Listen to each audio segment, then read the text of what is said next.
എല്ലാവർക്കും നമസ്കാരം. ഇന്നറിയാൻ ന്യൂസ് കേരള രാമായണ ദർശനത്തിലേക്ക് സ്വാഗതം. ഇന്ന് അയോധ്യാകാന്ഡത്തിലെ ഏതാനും പ്രധാനപ്പെട്ട ഭാഗങ്ങളുടെ തത്വവിചാരത്തിലേക്ക് നമുക്ക് കടക്കേണ്ടതുണ്ട്. അതിനു മുമ്പായിട്ട് അയോധ്യാകാന്ഡത്തോടെ ദശരഥന്റെ ജീവിതം അവസാനിക്കുകയാണ്.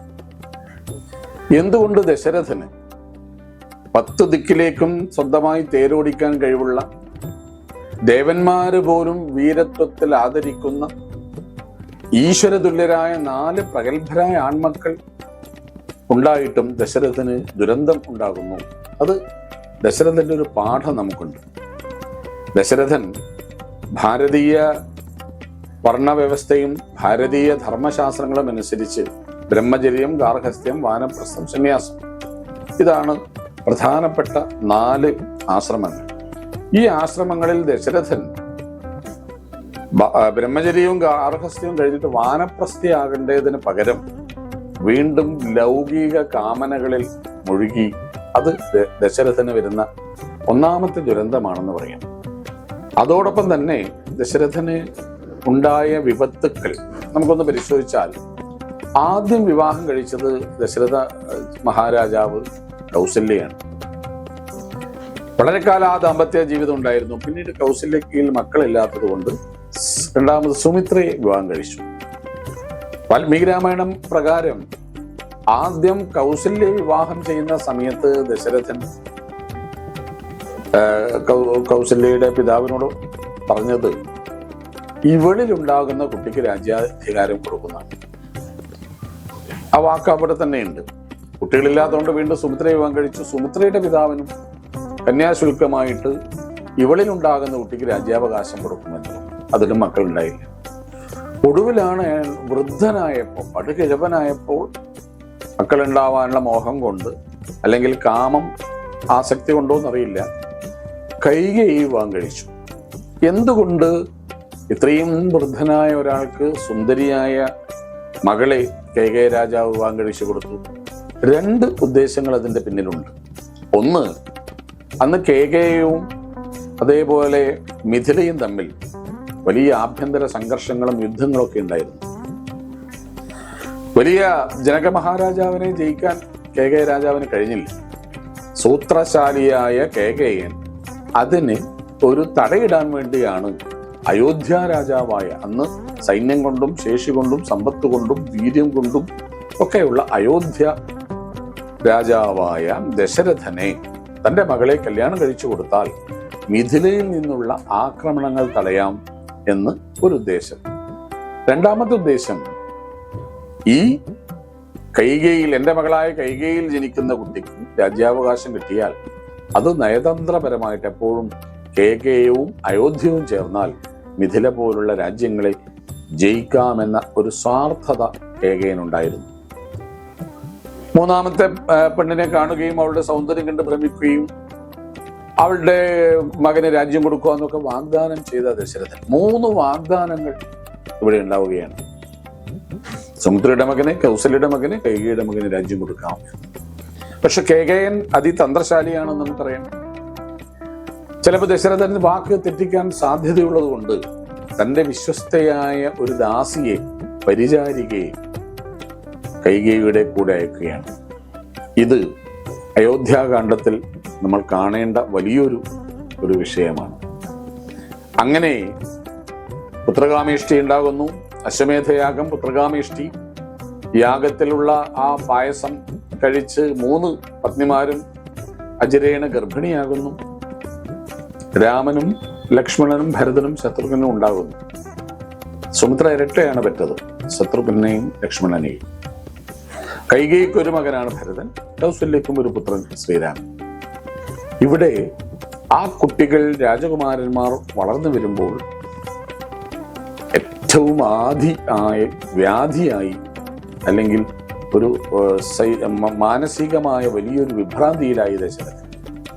ഇത് അയോധ്യാകാന്ഡത്തിൽ പറയുന്ന വളരെ പ്രധാനപ്പെട്ട ഒരു ആശയമാണ്.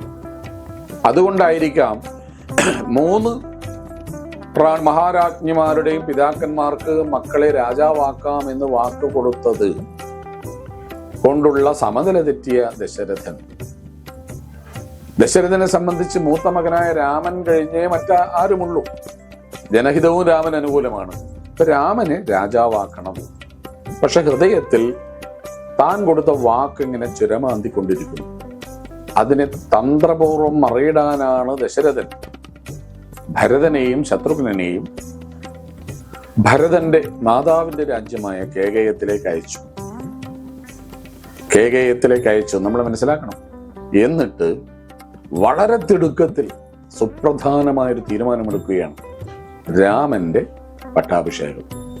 ഇത്തരം വലിയ തീരുമാനങ്ങൾ എടുക്കുമ്പോൾ പ്രാഥമികമായി അറിയേണ്ട ആളുകളൊക്കെ ഉണ്ട്. ആരെയും അറിയിച്ചില്ല. 3 പത്നിമാരെ അറിയിച്ചില്ല. സൗഹൃദത്തിലുള്ള രാജ്യങ്ങളെ അറിയിച്ചില്ല. മക്കളെ അറിയിച്ചില്ല. സേനാപതിയെ അറിയിച്ചില്ല. കുലഗുരുവിനെ അറിയിച്ചില്ല. നാളെ പട്ടാഭിഷേകം എന്ന് പ്രഖ്യാപിക്കപ്പെടുമ്പോൾ നമുക്കറിയാം എന്താണ് ഇതിൽ രാമായണം നൽകുന്ന പാഠം. അതായത് ഏത് ചെറിയ കാര്യമായാലും ഏത് വലിയ തീരുമാനമായാലും വേണ്ടപ്പെട്ട പൗരസമ്മതം ബന്ധുജനങ്ങളുടെ അനുവാദം വാങ്ങിയിട്ടില്ലെങ്കിൽ വലിയ ദുരന്തമാണ് ഇനി ദശരഥന് സംഭവിക്കുന്നത്. അദ്ദേഹം ഈ തീരുമാനം അറിയിച്ചു. തീരുമാനം അറിയിക്കുമ്പോഴേക്കും മന്ധര വഴി കൈകേയിയെ അറിയുന്നു. കൈകേയി തൻ്റെ മുൻവരം ആവശ്യപ്പെട്ട് പട്ടാഭിഷേകം തടയുന്നു. പട്ടാഭിഷേകം തടഞ്ഞ് രാമനെ കാട്ടിലേക്ക് അയക്കുന്നു. സത്യവാദിയായ രാമൻ അച്ഛന് വേണ്ടി കാട്ടിലേക്ക് കാടകം പോകാൻ തയ്യാറാകുന്നു. ഇപ്പൊ ഇവിടെ പുത്രധർമ്മത്തെ പറ്റി ധാരാളം വാദങ്ങൾ നടക്കുന്നുണ്ട്. ഒരു ഉത്തമനായ മകൻ എങ്ങനെയായിരിക്കണം? മധ്യമനായ മകൻ എങ്ങനെയായിരിക്കണം? അധമനായ മകൻ എങ്ങനെയായിരിക്കും? മകൻ ഇപ്പൊ അച്ഛൻ ഒരു കാര്യം തീരുമാനിക്കുന്നു, പിതാവ്. അധമനായ മകൻ അച്ഛനെ ധിക്കരിച്ചുകൊണ്ട് തന്റെ കാര്യം ചെയ്യും. മധ്യമനായ മകൻ ഈ കാര്യം പറഞ്ഞ് ലോകരോട് പറയുകയും ഒന്നും പ്രവർത്തിക്കാതിരിക്കുകയും ചെയ്യും. പക്ഷെ ഉത്തമനായ മകൻ അച്ഛൻ പറഞ്ഞത് തെറ്റാണെങ്കിൽ പോലും അച്ഛന് വേണ്ടി സത്യത്തിന്റെ പാത തുടരുന്നു.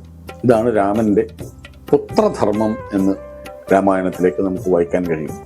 അങ്ങനെ ഭരതൻ രാജ്യത്ത് വലിയ പ്രശ്നങ്ങൾ നടന്നു. രാമാദികൾ ലക്ഷ്മണനും സീതയൊക്കെ കാട്ടിലേക്ക് പോയി. ദശരഥന് 4 ആൺമക്കളുണ്ടായിട്ട് ആരെയും രാജ്യാധികാരം കൊടുക്കാൻ കഴിഞ്ഞില്ല. രാമനും ലക്ഷ്മണനും കാട്ടിൽ, ഭരതനും ശത്രുഘ്നനും കേകയത്തിൽ. തൻ്റെ ഉടപ്പിറന്ന 4 മക്കളും ഇല്ലാതെ പുത്രശോകം കൊണ്ട് മരിക്കട്ടെ എന്നൊരു ശാപം ദശരഥനുണ്ടായിരുന്നു. ആ ശാപം ഇപ്പോൾ മരണാസന്നനായി തൻ്റെ പത്നിയുടെ മടിയിൽ, കൗസല്യയുടെ മടിയിൽ കിടന്നുകൊണ്ട് ഓർമ്മിക്കുന്നുണ്ട്. കൗസല്യെ, ഞാൻ യൗവനകാലത്തൊരു തെറ്റ് ചെയ്തു. കൗമാരകാലത്ത് ഞാൻ നായാടിന് കാട്ടിൽ പോയപ്പോൾ സാധുമൃഗങ്ങളെ വേട്ടയാടരുത് എന്നറിഞ്ഞിട്ടും, സന്ധ്യാവേളയിൽ വേട്ടയാടരുത് എന്നറിഞ്ഞിട്ടും ഞാൻ കാട്ടിലേക്ക് പോയി. ആന വെള്ളം കുടിക്കുന്ന ശബ്ദം കേട്ട് ശബ്ദവേദിനി പ്രയോഗിച്ച് അസ്ത്രമയച്ചപ്പോൾ അത് മുനികുമാരന്റെ മാറിലാണ് പതിച്ചത്. ഹൃദയഭേദകമായിരുന്നു ആ കാഴ്ച. ഞാൻ അവന്റെ പിതാവിന്റെയും മാതാവിന്റെ അടുത്ത് കൊണ്ടുപോകാൻ ശ്രമിച്ചപ്പോൾ വഴിയിൽ മരിച്ചു. മകനെ പ്രതീക്ഷിച്ച് സന്ധ്യാപൂജക്ക് ഇരിക്കുന്ന ആ ശ്രവണകുമാരന്റെ മാതാപിതാക്കളെ വിവരമറിയിച്ചു. അവർ ഓടി വന്ന്, അന്ധരായിട്ടവരെ വന്ന് മകനെ കണ്ട് വിലപിച്ചിട്ട് പറയുന്ന ഒരു ഹൃദയഹാരിയായ രംഗമുണ്ട് രാമായണം. ഒടുവിൽ അവർക്ക് വേണ്ടി ഈ ദശരഥൻ അവനെ ചിതയിലേക്ക് വെക്കുന്നു. ചിതയിലേക്ക് മകന്റെ ചിതയിലേക്ക് അന്ധരായ മാതാപിതാക്കൾ ചാടി ആത്മാഹുതി ചെയ്യുമ്പോൾ ഒരു ശാപം കൊടുത്തു.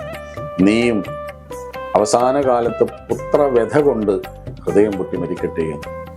ഇത് രാമായണം നമ്മൾ ചില കാര്യങ്ങൾ ഓർമ്മിപ്പിക്കുകയാണ്. നമുക്ക് അടുത്ത ഭാഗം നാളെ തുടരാം. നമസ്തേ.